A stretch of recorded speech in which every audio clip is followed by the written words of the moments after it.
Quero ler o versículo 15, 16 e 17 com vocês.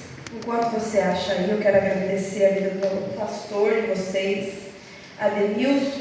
É esse nome, né? Toda vez que eu venho aqui, eu erro. Ademilson. A próxima eu vou acertar, em nome de Jesus. A vida é um monte que me convidou. Deus abençoe. Glórias a Deus. Esther, capítulo 8, versículo 15, 16, 17, diz assim: E Mardoqueu saiu da presença do rei em vestes reais, de azul e branco, e com uma grande coroa de ouro, e com uma vestimenta de linho fino e púrpura. E a cidade de Suzã regozijou-se e alegrou-se.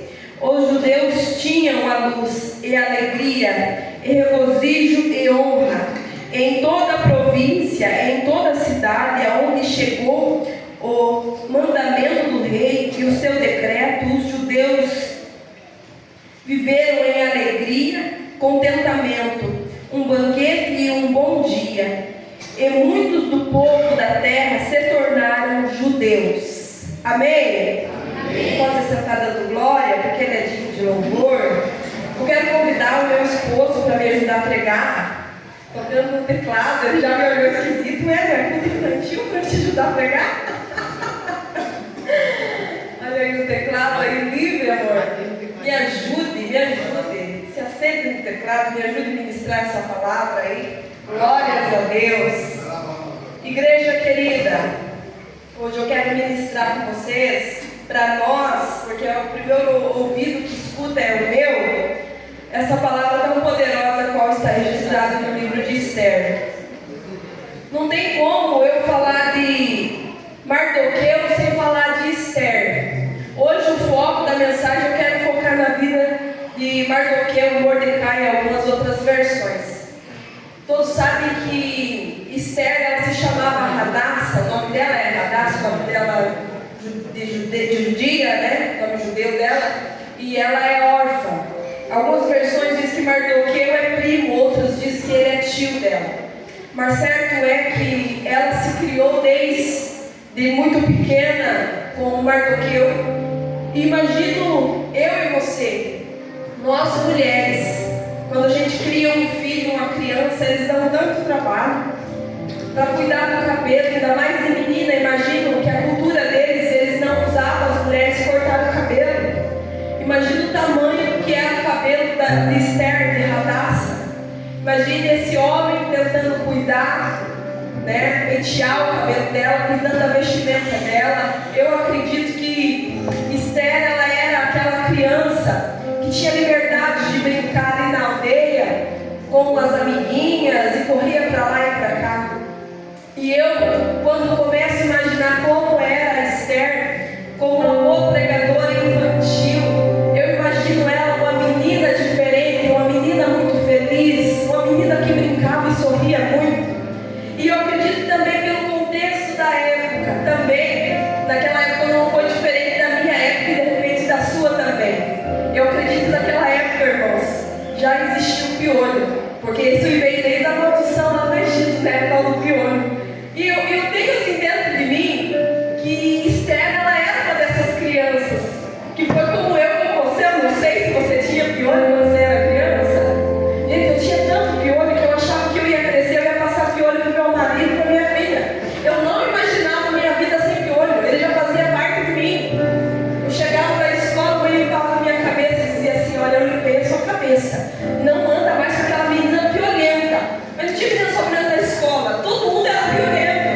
Minha mãe limpava o cabelo, nós ia lá pular elástico, brincar de corda, né? Quem lembra do elástico aqui? Quem já brincou de elástico aqui? Só eu que sou velha? Jesus, ninguém mais brincou de elástico? Eu me lembro que ficava ali com as duas mãos na cabeça, minha mãe falava: meu pai do céu, já pegou o piolho de novo. E a minha mãe ainda limpava a minha cabeça, e eu queria brincar lá fora. Quando eu via, eu estava de novo lá, com as mesmas meninas piolentas, pegando piolho e trocando piolho uma com a outra. Umas tinham os cabelinhos, já troquei, tem o cabelo mais loiro, o piolho é mais clarinho. E assim tem o cabelo mais escuro, o piolho é mais preto, né? Então a gente fazia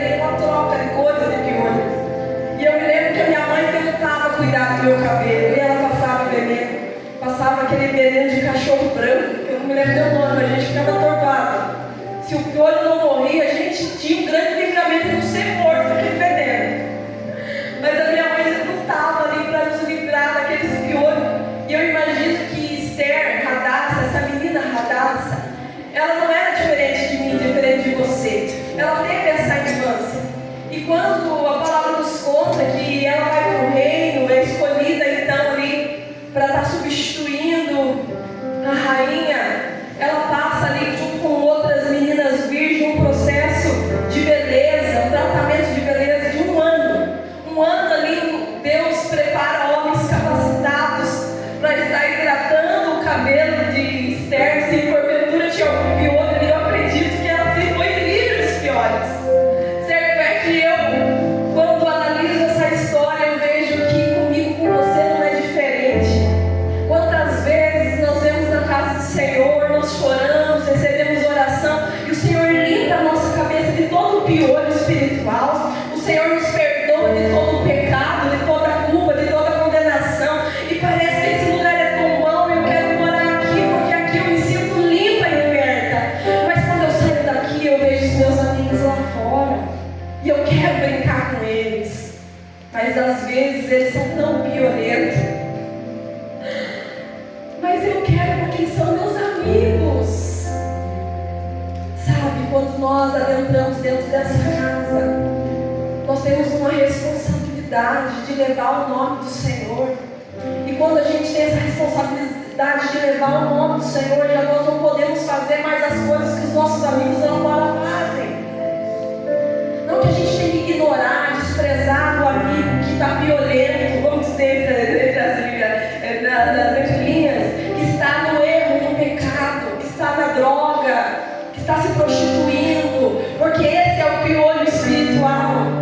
Porque quando a gente vem para Cristo, Jesus nos limpa, Jesus nos purifica, Jesus tira os nossos piolhos, Jesus tira as nossas caspas, as nossas rendas. O Senhor limpa a nossa cabeça, Ele nos renova com a sua palavra. Mas quando nós saímos dessa porta, nós encontramos um mundo que está corrompido.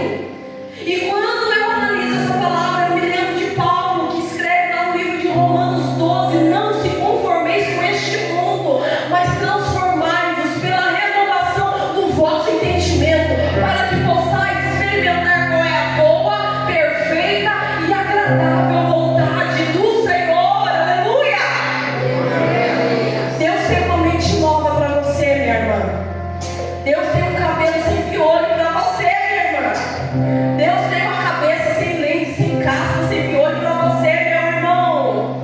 Preserve o que o Senhor está fazendo hoje, nessa noite da sua vida. O Senhor está limpando a sua mente, tirando tudo aquilo que não glorifica o nome dEle, tudo aquilo que contamina e suja a sua cabeça. Hoje a boa palavra do Senhor está aqui te limpando, te purificando. Aleluia! Então, quando se passa esse ano de tratamento de beleza, todos nós conhecemos a história. Esther era escolhida para ser a rainha, e ela não é escolhida porque ela tinha uma beleza extraordinária.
seu tapete, aquele que sempre vai estar tentando construir uma forca para te destruir, para acabar com a sua chamada, com a sua vida. E nós sabemos que o verdadeiro amor das nossas vidas é o inimigo, é o diabo. É ele que está rugindo ao nosso derredor como um leão, procurando quem possa tragar e destruir.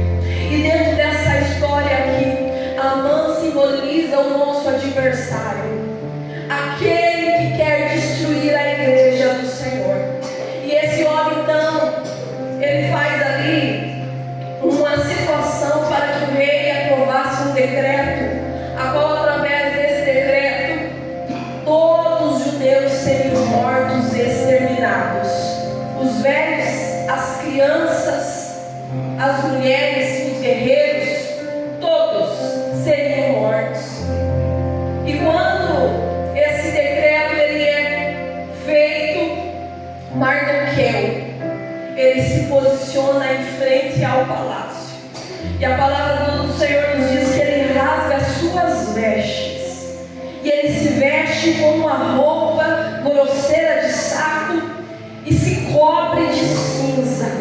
E ali ele lamenta e chora dia e noite pela vida dos judeus.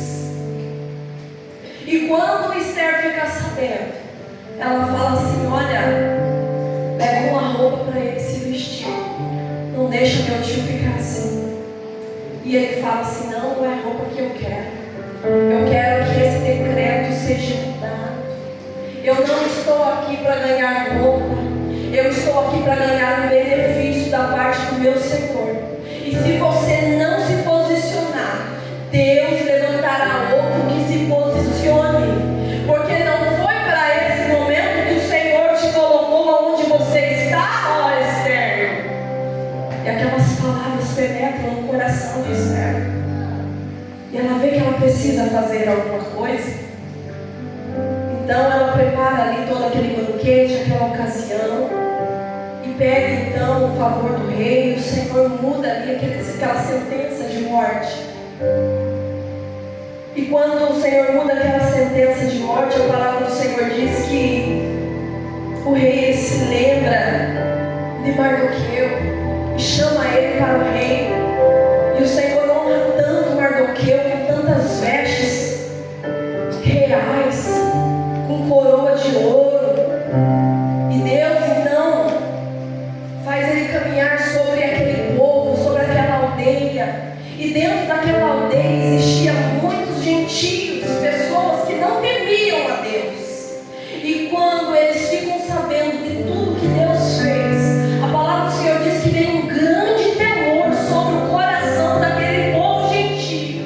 E aquele povo então começa a se converter e se tornar um judeu, porque ele viu o cuidado do Deus Todo-Poderoso.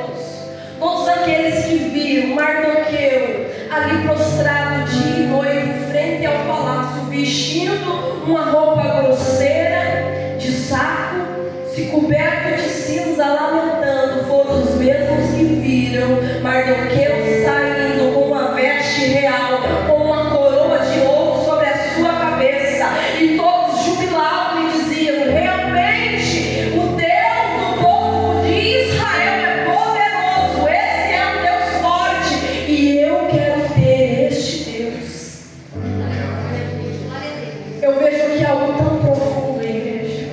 Eu consigo enxergar Jesus dentro dessa história. Eu consigo olhar para Mardoqueu e enxergar a figura de Cristo nele.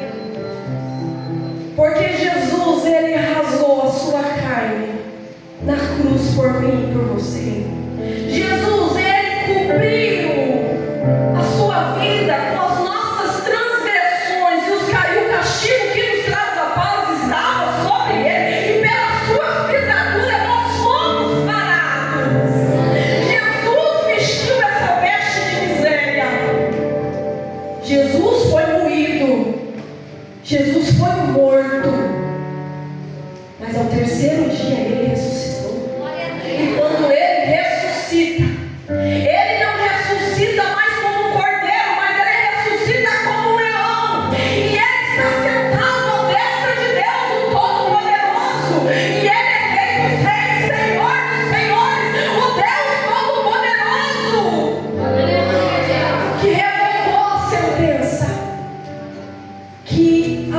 sobre mim, sobre você. Todos nós estávamos como aquele povo de Israel, condenados à morte. Mas Jesus, Ele se despiu de sua glória. Ele não rasgou uma veste, mas Ele rasgou a sua carne. Ele rasgou o seu coração. Ele pagou um preço que eu e você jamais pagaríamos. E Ele substituiu a nossa veste de escravidão, de vergonha, por uma veste de júbilo e de louvor. E eu consigo enxergar aqui o plano da salvação na minha vida e na sua vida. Jesus já pagou um preço. O preço está pago, minha irmã, meu irmão. Se você está vestindo hoje uma veste de luto, uma veste de saco grosseiro, se sua cabeça tem cinza, hoje é dia de você olhar para a cruz e se lembrar o que Jesus já fez por você. Muitas vezes Satanás, ele quer pegar essa veste de vergonha e de miséria que é vestir na igreja. Quer falar que a igreja são os coitados que só vão ser felizes quando for para o céu. Não, o povo crente sofre mesmo, irmão.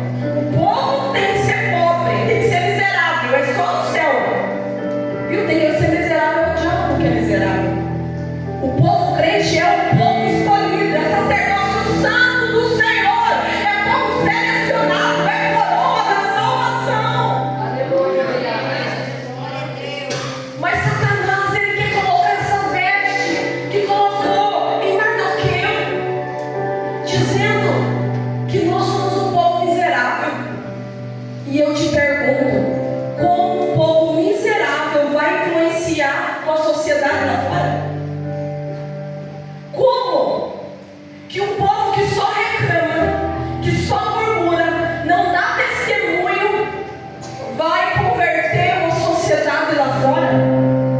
Como? Não converte, minha irmã. Mas quando nós nos posicionamos como Mardoqueu se posicionou, entendendo que a sentença foi revogada, eu tenho acesso ao trono do Rei Todo-Poderoso, e o Rei Todo-Poderoso, ele me deu veste nova, e o Rei Todo-Poderoso colocou já uma coroa sobre a minha cabeça, e o Rei Todo-Poderoso tem um lugar sobre a mesa e me chama de filha e de filho. Senta, participa. Essa é a igreja vitoriosa, essa é a igreja qual Jesus morreu. Nós precisamos libertar a nossa mente de muitas vezes de uma teologia que nos foi apresentada, que nós somos um povo sofrido, um povo simples. Tem irmã que tem vergonha de usar salto porque senão a outra vai chamar ela de mentira porque eu sou simples. Desde quando a gente é simples porque você usa roupa boa. Você é simples porque você entende que não é nada sobre você, é tudo sobre Ele. É Ele que colocou essa roupa bonita em você. É Ele que te vestiu. É Ele que te calçou. É Ele que está te dando uma coroa hoje que diz: você é filho. Você não é órfão. Você não tem que comer das migalhas que caem na minha mesa. Você tem lugar sobre a mesa. Quando eu falo que você tem lugar sobre a mesa, eu analiso a oração do Pai Nosso, quando Jesus ensina o povo a orar. E naquela oração ele ensina também o povo a pedir. Mas a oração, eu não vejo Jesus falando para o povo falar assim: ó, fica suplicando para Jesus te dar o pão. Por favor, Jesus, me dá o pão. Por favor, Jesus, me dá o pão. Por favor, Jesus. Mas eu enxergo Jesus ensinando a oração do Pai Nosso, sentado em uma mesa, dizendo assim: ó, passa o pão, Pai, está mais perto do pão. Passa o vinho, Pai, está mais perto da sua mão. Obrigada, Pai. Você entende que é diferente? Quando você entende que você é pertencente a essa mesa, quando você entende que você tem acesso a tudo que está sobre essa mesa, você não se comporta mais como um mendigo, olhando de longe a mesa e suplicando: por favor, eu quero uma migalha. Por favor, Pai, me dá um pedaço de pão.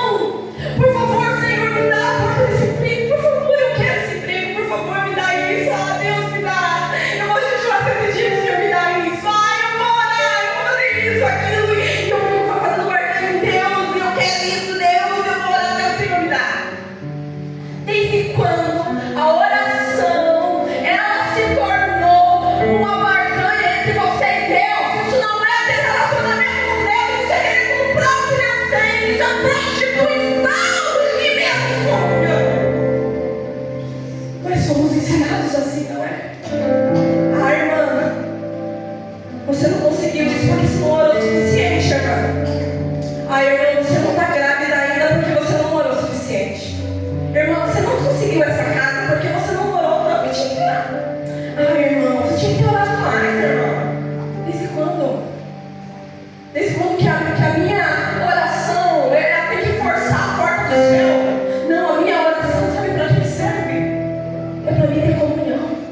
Pai, ser mais parecida com Ele, porque eu pertenço a essa mesa, eu pertenço a essa família, e tudo que é do meu Pai é meu, porque eu sou co-herdeira de Cristo. Eu sei o meu lugar dentro deste reino.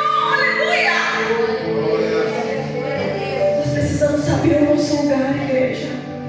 Quando não sabemos quem nós somos em Cristo Jesus, ninguém pode mais nos oferecer migalha, porque você sabe que você tem acesso à mesa, ao banquete. Você chega, você come, você satisfaz, você divide o que você tem com o seu irmão. Aleluia! Não é uma competição, mas é comunhão. E eu noto aqui o plano da salvação, que depois que acontece tudo isso, esse decreto ele é revogado, e Mardoqueu, então agora, ele é o segundo na hierarquia. Ele só não tem mais autoridade do que o rei, mas ele fica em segundo lugar ali de poder e autoridade. E todo Israel admirava. Todas as pessoas olhavam para ele e falavam assim: eu quero servir o Deus que esse cara serve. O Deus que ele serve cuida dele. O Deus que ele serve muda a história. Será que os nossos vizinhos podem olhar para a nossa vida e dizer isso? Será que no almoço de domingo a cunhada, a sogra, ela pode olhar para a tua vida e ver a diferença? Que você tem um pai que cuida de você, você tem um pai que te veste, você tem um pai que te coloca uma coroa sobre a sua cabeça e te dá honra. Será que a sociedade pode dizer isso de mim, de você? Será que lá dentro da minha faculdade, da minha escola, do meu emprego, as pessoas olham para mim e me admiram e falam assim: eu não vou mexer com a Mônica, porque a Mônica, ela serve a um Deus que cuida tão bem dela que ele revoga decreto, ele cuida dela. Pelo contrário, eu vou na igreja que a Mônica congrega, eu vou lá, porque eu vejo os frutos do Espírito Santo sobre a vida dela. Será que a sociedade hoje, eles podem olhar para mim e enxergar os frutos do Espírito? O que o mundo está vendo quando olha para mim? Reflita sobre isso, igreja. O que o grupo de pessoas que você trabalha, tua vizinhança, a tua família, o que eles enxergam quando eles olham para você? Quando aquele povo estrangeiro olhava para Mardoqueu e para todos os judeus, eles viam sim um povo que tinha uma sentença de morte, mas um povo que a qual Deus Todo-Poderoso revogou a sentença e tirou toda a veste de luto, de dor, e substituiu por uma veste real. E eu não estou falando aqui de bênçãos financeiras.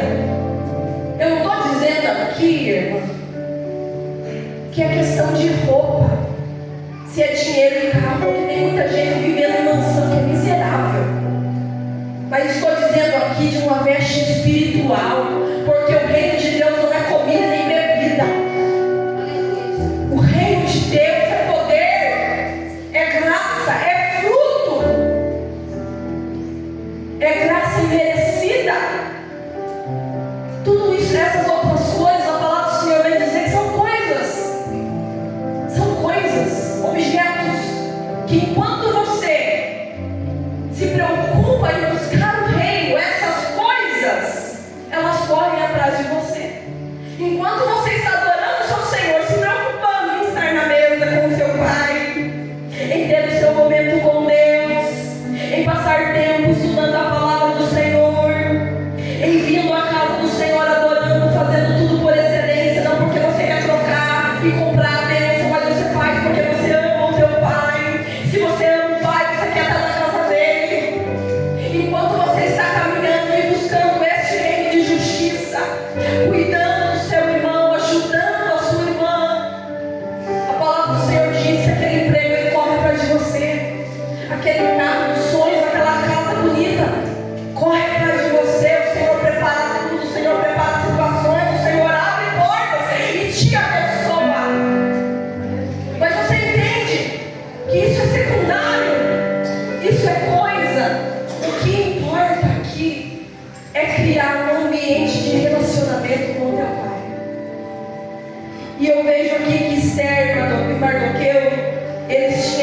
naquele ambiente de relacionamento com o rei, eles tinham acesso a tudo que era do rei.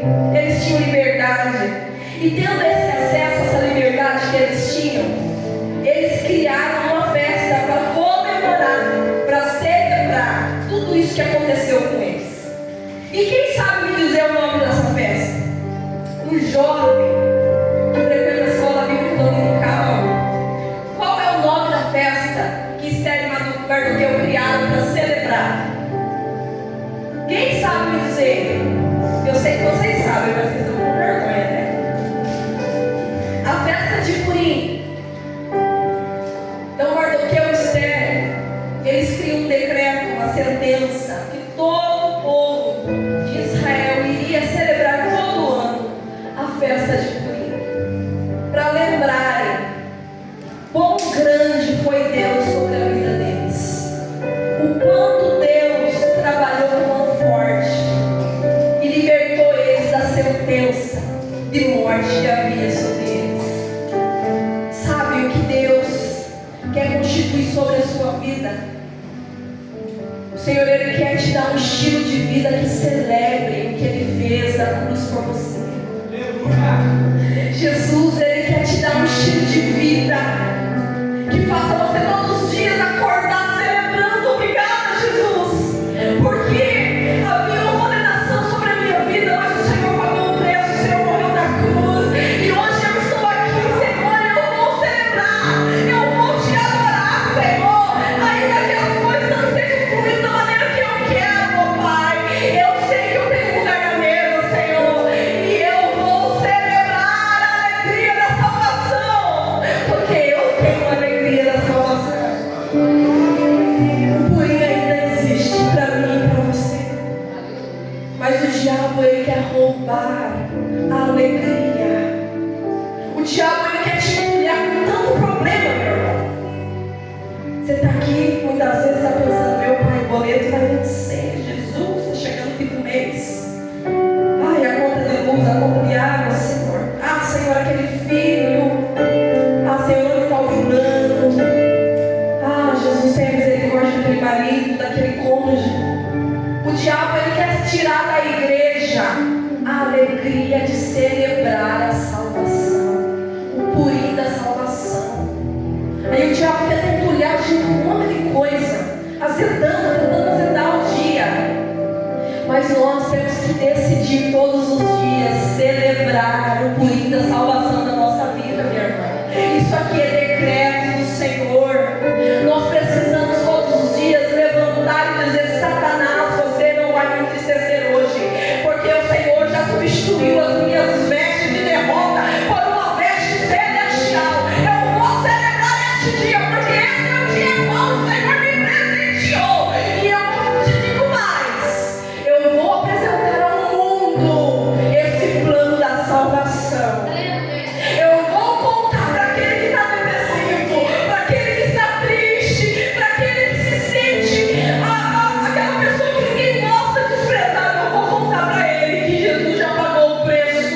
Jesus já substituiu essa veste de luto por uma veste de alegria.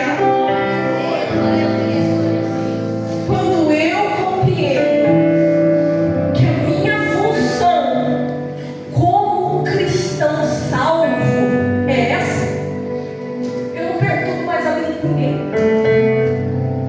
Eu sou um agente de transformação. Eu não construo mais muros, mas eu começo a construir pontes que dão acesso àquele que está lá no mundo ao coração do Pai, porque você já percorreu e você conhece o caminho.